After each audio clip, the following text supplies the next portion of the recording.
Why do you instinctively pull away when someone gets too close, even when you desperately want connection? This isn't a character flaw or a simple fear. It's a neurological adaptation. When emotional validation is missing in childhood, your brain doesn't just store bad memories. It fundamentally rewires its entire operating system for relationships. The need for secure attachment is a primal drive. When that need goes unmet, the brain builds a series of survival mechanisms to cope. Today, we're going to explore 5 specific psychological patterns that result from this rewiring. Understanding these is the first step toward consciously changing them. If you're ready for some evidence-based insights into your own mind, let's begin. The 5 attachment adaptations. The first pattern is relational hypervigilance. If your early caregivers were inconsistent, sometimes attentive, sometimes distant or preoccupied, your developing brain had to become an expert threat detector. It learned that love was unpredictable. The survival logic was simple.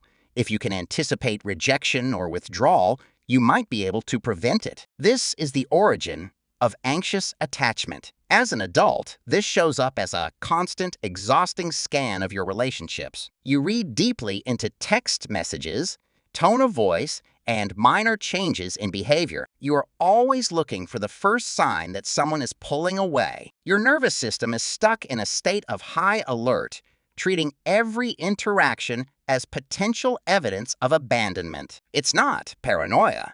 It's a hyper-aware defense mechanism that was once necessary for emotional survival. The second adaptation is difficulty integrating positive input. This creates a profound internal conflict. You might crave love and affirmation, but when you receive it, it feels wrong, unsettling, or even suspicious. This happens because there's a cognitive dissonance between the external kindness you're receiving and your internal negative core beliefs. These are the deeply programmed sense that you are fundamentally unworthy of love. Your brain, which is designed to maintain a consistent model of the world, actually rejects information that contradicts its core programming. So, genuine compliments are dismissed, and acts of kindness are met with skepticism. You might even unconsciously sabotage positive relationships because the stability they offer feels unfamiliar and therefore unsafe. The comfort of the familiar, even if it's painful, often feels safer than the uncertainty of genuine, stable affection. Third, we have the drive for conditional self-worth. When emotional support was tied to performance like getting good grades or not causing trouble, you internalized a dangerous equation. Your value is earned, not inherent. This fuels a lifetime of people-pleasing and perfectionism. You believe that you need to be helpful enough, successful enough, or low-maintenance enough to finally earn the love and security you missed. The tragedy is that this creates an exhausting pursuit of a finish line that doesn't exist. External validation can never fill an internal void because the goalposts keep moving. You achieve one thing and immediately feel you need to achieve the next to maintain your worth. This pattern keeps you running on a treadmill, mistaking achievement for acceptability. The fourth pattern is emotional blunting as protection. For some, the childhood environment was emotionally unsafe. The only viable strategy was to shut down. If expressing sadness or anger led to punishment, invalidation, or being overwhelmed by a parent's own emotions, the nervous system learns a lesson.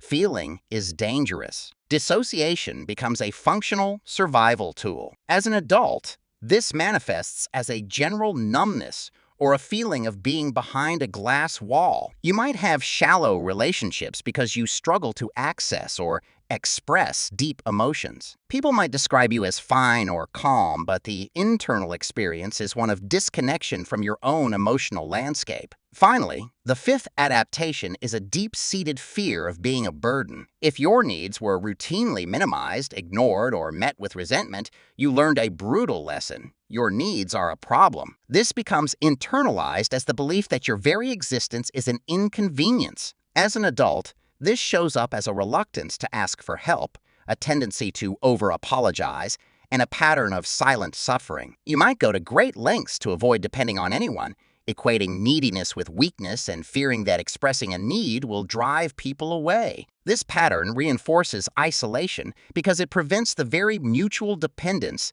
that healthy relationships are built on. The core work here is to reframe needs not as burdens, but as a fundamental and valid part of being human. The crucial takeaway is that these 5 patterns are not personal failures. They are evidence of a brain that adapted brilliantly to survive a challenging environment. Awareness itself is the first and most powerful step toward change because it allows you to see the underlying mechanism instead of just the symptoms. This awareness creates the space for neuroplasticity for your brain to slowly learn new, more secure ways of relating. The strategic effort involves noticing when these old patterns activate and consciously choosing a different response, even a small one. If this analysis helped you understand your own mind, hit the like button. For more evidence-based insights into psychology and self-development, subscribe to Cognitive Insights.